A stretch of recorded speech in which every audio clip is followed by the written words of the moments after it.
Okay, hello po sa inyo lahat. Magandang hapon. Good day mga ka-airsoft. Good day mga kabigman. Invite ko po kayo sa mga manonood po ng ating live video today. Bali, wag niyo pong kakalimutan na mag-subscribe po, no, sa ating YouTube channel para updated po kayo sa lahat ng mga posting natin. Para updated po kayo na nano-notify kayo na every time na meron tayong bagong upload na live. Tapos, kung maaari po, paki-like niyo po yung video and at the same time sana leave your comments below, no? Comment mo, tagasan ka, anong gusto mong airsoft para at least alam ko, para at least sasagutin ko. Okay? Asahan ko po yan mga airsoft, kung hindi naman napaka laking abala sa inyo, kung pwede, mas maganda ma-share nyo rin yung live video natin sa inyong Facebook account. Okay? Unit for today is a Micro CQB Tank Marine. Unit na ating ka-airsoft by the Triple J, no, of Candelaria, Quezon, John Paul Joaquin. I don't know why Triple J, no, parang JPJ, no. Pero hindi ko alam, no, hindi ko lang alam. Wala akong info kung ano nga ba, bakit Triple J, no. Baka bukod dun, meron siyang tatlong anak. Okay? Si Sir John Paul, bali ang unit niya is a rifle. Okay? Ang rifle, makikita nyo, medyo talagang may kahabaan kung ikaw kumpara mo sa isang pistol. Okay? Siyempre, ang pistol, mostly 5.1, 6.0, 7.0, pero ito kasi rifle, may kahabaan. Okay? Itong unit na to is a full metal unit mula ulo hanggang baba, syempre, maliban lamang sa buttstock at saka sa grip. Okay, yon. Other than that, lahat full metal. Syempre, pag ang unit full metal, mas maganda sana hanggat maaari, wag magagasgas, no? Kasi ang unit na full metal, prone sa pagkakaroon ng gasgas. Pag kumayod, gasgas, di ba? Anyway, bakit tinawag na tank marine to?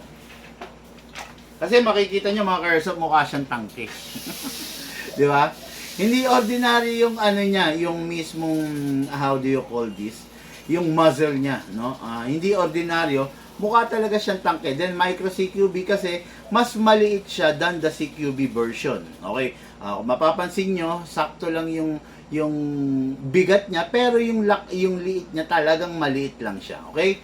Full metal mula ulo hanggang baba, maliban lang dito. Okay? Ganun naman talaga yung mga rifle, no?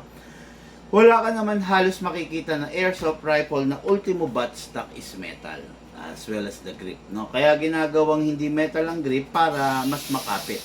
Kasi pag ginawa metal ang grip, medyo madulas. Okay?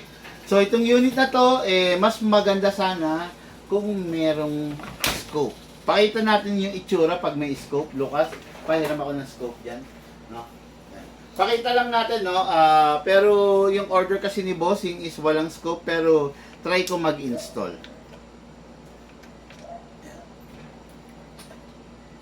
Look, yung tan. EOTech. Ayan. Kinukuha lang natin yung scope, tapos, syempre, ire-ready natin yung mga kailangan. Wala rito yung battery na naman.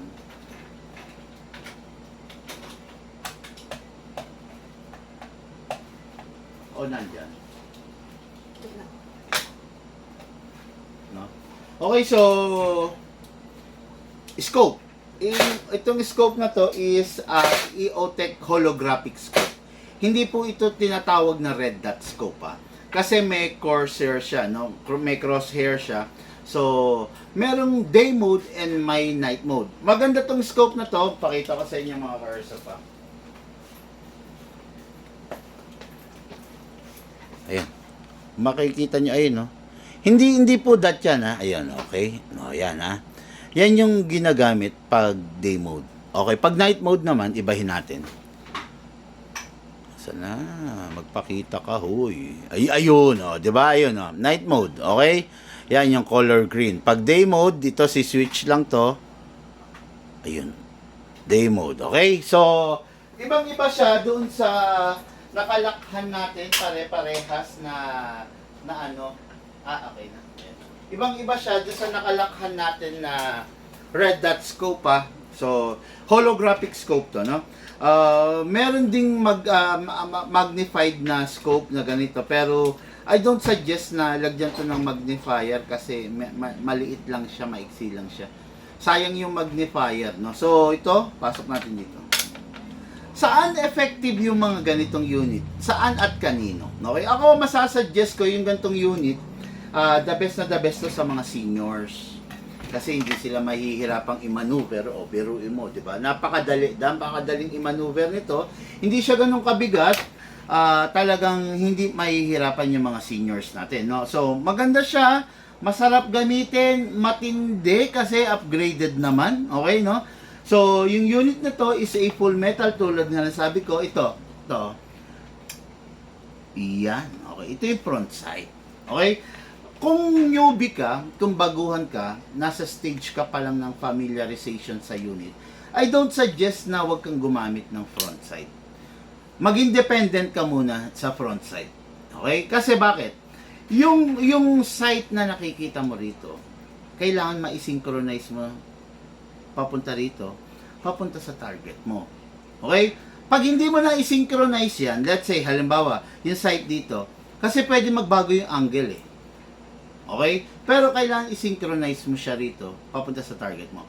Then later on, pag medyo pro ka na hustler ka na, pwede mo nang i-fold na lang yan. Kahit wag na yan, di ba? Ayan, okay? Yan. Pero dahil nagpa-practice ka pa lang, nag-aaral ka pa lang, kailangan mo to. Kailangan mo to, okay? Yan. Para maging gabay, okay? Yan. Ngayon, itong unit na to is a battery operated. Li-poly battery. Oh, by the way, mga Karsa pa, ang FPS ng mga ganitong unit is approximately nasa 350, 380. Okay? Siguro swerte mo na pag nag-400 yung ganitong unit, pero mostly ganun lang. Pero ito, binago na natin, in-upgrade na natin, tinaasan na natin ang FPS kahit paano para hindi naman mabitin yung kay Airsoft natin. Hindi ko alam kay Triple J kung anong purpose niya rito, kung paano ba, kung makikipagbakbakan ba siya, makikipaglaro siya. Pero basta ang request niya, isa lang, na palakasin ng bahagya. Yung sakto lang na hindi mabibitin yung unit. Okay? So, syempre, foldable, retractable, depende sa gusto mong haba. Okay? Pwede mong iksian kung gusto mong compact. Ayan ha. Ngayon, di alis to mga Airsoft. Naalis to. Ito, ayan o. Takin natin pababa, then, slide. Okay. After natin mahatak pababa, ilo-load natin yung battery. Okay, sa battery muna tayo. Ang battery merong tatlong rules na dapat sundin. Bawal siyang ma-drain, bawal siyang ma-overcharge, at syempre, bawal siyang mag-init. Ang isang li-poly battery, ang kaaway nito init. Pag nag-iinit to, bumababa yung lifespan niya. Okay? Kaya kailangan, hanggat maaari, wag nating papayagan, hayaan na mag-init siya, bababa po yung lifespan nitong battery. Okay? So, ang battery natin, pasok natin dito, tulak natin, dire-diretso all the way, then plug natin.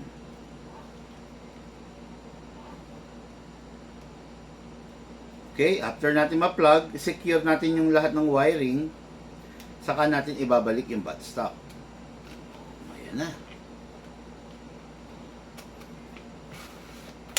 That's it. Ganda na, di ba? Ngayon, try natin single fire, rapid fire. Oh, yun, di ba? Meron selector dito yan, ha? Kung gusto mong safe, ayan, safe. Single fire, then rapid fire. Okay, yan. So, dako tayo ngayon sa magazine. Ang magazine na kasama nitong unit na to is walang magazine? Meron doon. Check mo ha.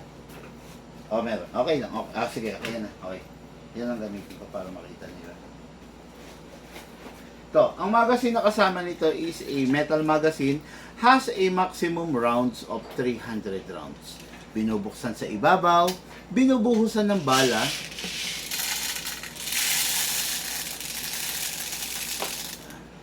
wala ng bala rito ha, papengi. Na-refillan mo na yung green gas dyan? Hindi pa? Ha? Refillan mo na, ha? Tapos tabi mo yung mga JNT na bag. Huwag mo na akong bigyan bala, mamaya na lang magbukas tayo. Ha? Okay, ito. Lagay natin. Okay, for example, mga airsoft, napuno mo na yan. Isasara mo to. Okay? After that, merong gear dito sa ilalim. Kung tawagin dito, winding, kamot, gear. Okay? Kamot natin. Going front. Ayun. Hanggang sa mapansin nating mapuno to. Ayan, okay? Medyo dagdagan natin, no?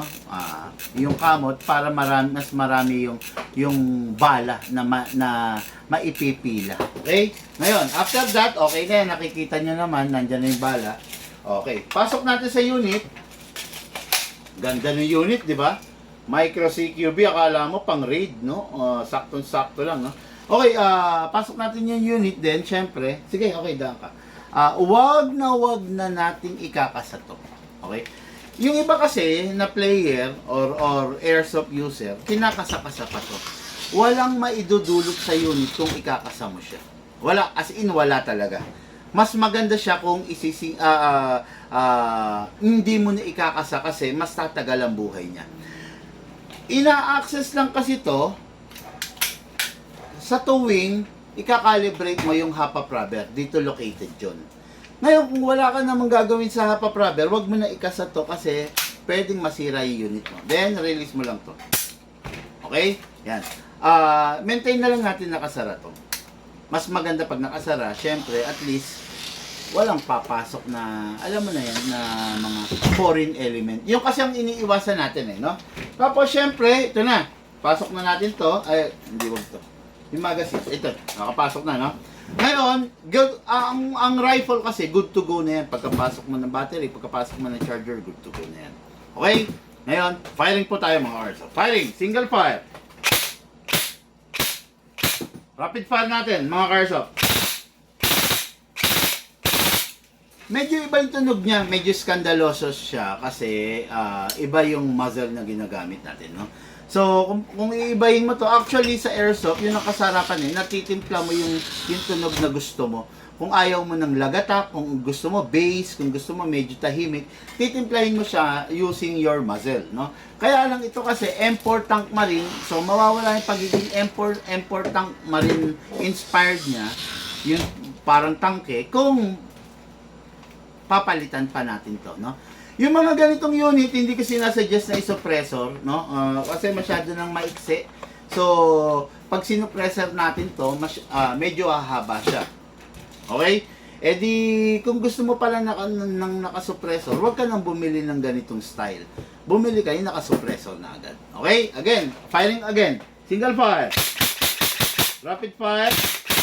Okay, napakaganda, napakatindi ng unit ng ating bossing. Okay? Mga airsoft, lahat po tayo nagmula sa iba't ibang larangan. Pinagbuklod, pinag-isa ng iisang libangan. Yun po ang paglalaro ng airsoft. Hatid sa inyo ng inyong likod, Pigman.